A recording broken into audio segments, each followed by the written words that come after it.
En España, las familias con menos ingresos gastan proporcionalmente 3 veces más en lotería que las familias con ingresos altos. 3 veces más, no en términos absolutos, sino como porcentaje de lo que ganan. Las personas que menos dinero tienen destinan una fracción mucho mayor de ese dinero escaso a un juego cuyo retorno esperado es negativo por definición. Y las personas que más dinero tienen, las que podrían permitirse perder ese dinero sin consecuencias, casi no juegan. Eso no es una coincidencia, no es una diferencia cultural ni una cuestión de gustos. Es uno de los patrones más reveladores que existen sobre cómo funciona el cerebro humano cuando el dinero escasea. Y entenderlo cambia completamente cómo ves la lotería, la pobreza y las decisiones financieras que tomas cuando sientes que las opciones se acaban. Pausa.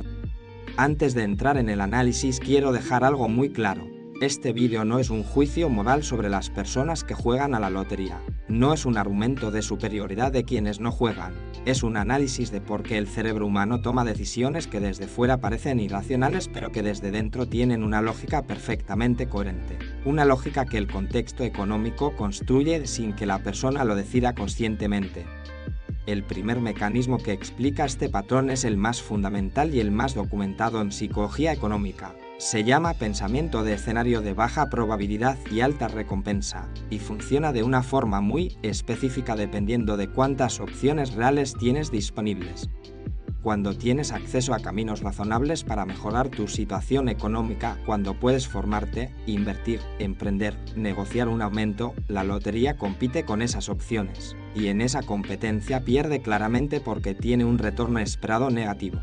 Por cada euro que metes en lotería, estadísticamente recibes menos de €1 a largo plazo. Cualquier alternativa de inversión razonable, incluso la más conservadora, supera ese retorno. Pero cuando esos caminos no están disponibles de forma realista, cuando la brecha entre donde estás y donde necesitarías estar para cambiar tu situación es tan grande que ninguna opción gradual parece suficiente, la lotería deja de competir con alternativas razonables. Pasa a ser la única vía percibida de cambio radical. Y en ese contexto, el cálculo cambia completamente.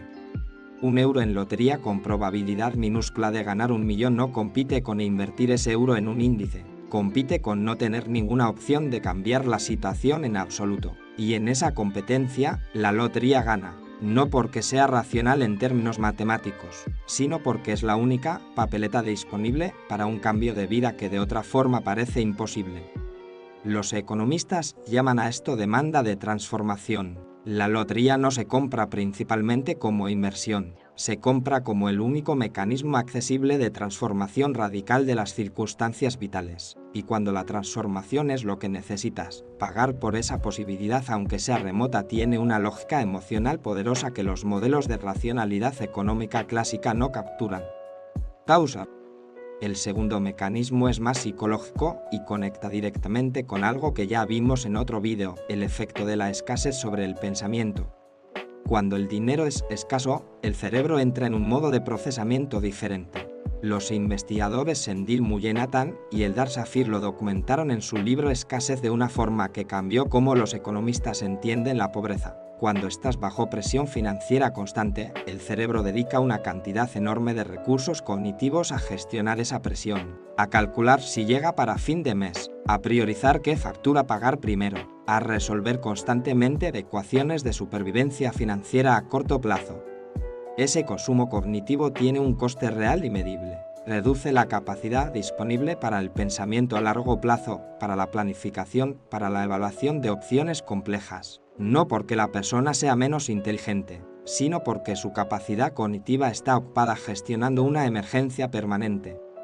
Y en ese estado, la lotería tiene una ventaja psicológica enorme sobre cualquier alternativa de inversión a largo plazo. Es simple, es inmediata y ofrece una narrativa de alivio. El billete de lotería no es solo una apuesta. Es el permiso para imaginar durante unos días que el problema tiene solución, para visualizar una vida sin la presión constante, para descansar mentalmente de la emergencia aunque sea de forma temporal y aunque la probabilidad de que ocurra sea casi cero.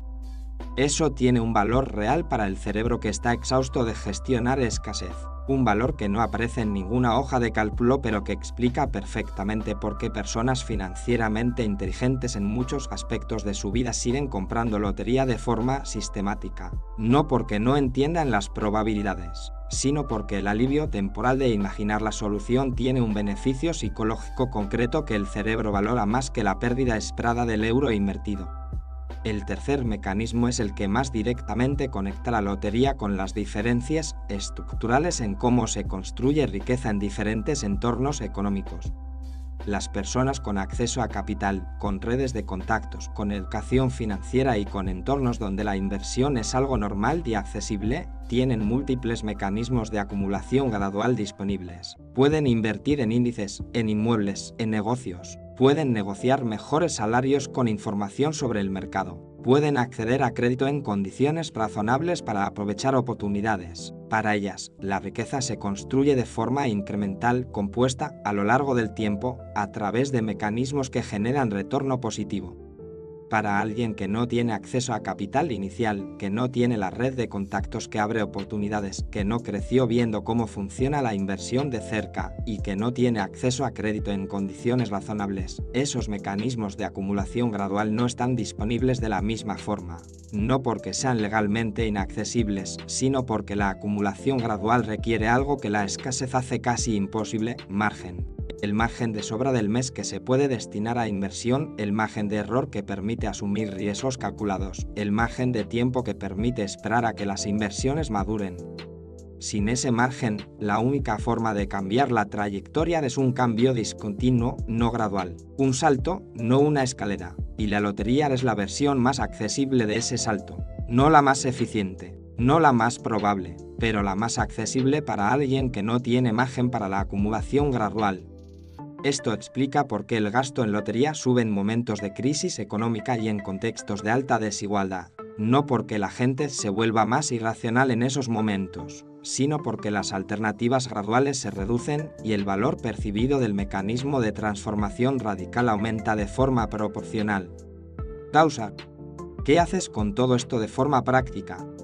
Lo primero es dejar de ver el gasto en lotería como un defecto de racionalidad y empezar a verlo como una señal sobre qué opciones percibe disponibles una persona. Si alguien gasta de forma significativa en lotería, la pregunta útil no es por qué hace algo tan irracional. La pregunta útil es qué alternativas reales percibe disponibles para cambiar su situación, porque la respuesta a esa pregunta dice mucho más sobre su contexto que sobre su inteligencia. Lo segundo, si es tu caso, es hacer un experimento muy concreto. Toma lo que gastas en lotería al mes y ponlo durante 6 meses en cualquier alternativa con retorno positivo esperado, aunque sea mínima. No para hacerse rico, para comparar cómo se siente tener un mecanismo de acumulación gradual, por pequeño que sea, frente a tener el billete que ofrece la narrativa del cambio radical. Muchas personas que hacen este experimento descubren que el mecanismo gradual genera una forma diferente de esperanza. Más lenta, menos dramática, pero más conectada con la realidad de cómo funciona realmente la construcción de patrimonio. Y lo tercero es entender que la pregunta no es si jugar o no jugar a la lotería, es qué función está cumpliendo en tu relación con el dinero y con tus opciones percibidas. Si es entretenimiento puntual con dinero que no necesitas, no hay nada que analizar, pero si es la única forma en que te imaginas que tu situación puede cambiar radicalmente, eso es información muy valiosa sobre qué otras opciones necesitas explorar con más urgencia. Los ricos no juegan a la lotería porque tienen acceso a mecanismos de transformación económica con retorno positivo, no porque sean más listos ni más disciplinados. La diferencia no está en el carácter, está en el acceso, y entender eso es el primer paso para buscar activamente el acceso a esos mecanismos, aunque estén menos visibles de lo que debería. Si este vídeo te hizo ver la lotería de una forma completamente diferente, hay más contenido como este en el canal. Suscríbete si quieres seguir entendiendo cómo funciona de verdad el cerebro con el dinero. Sin juicios, solo las cosas que cambian cómo ves el mundo.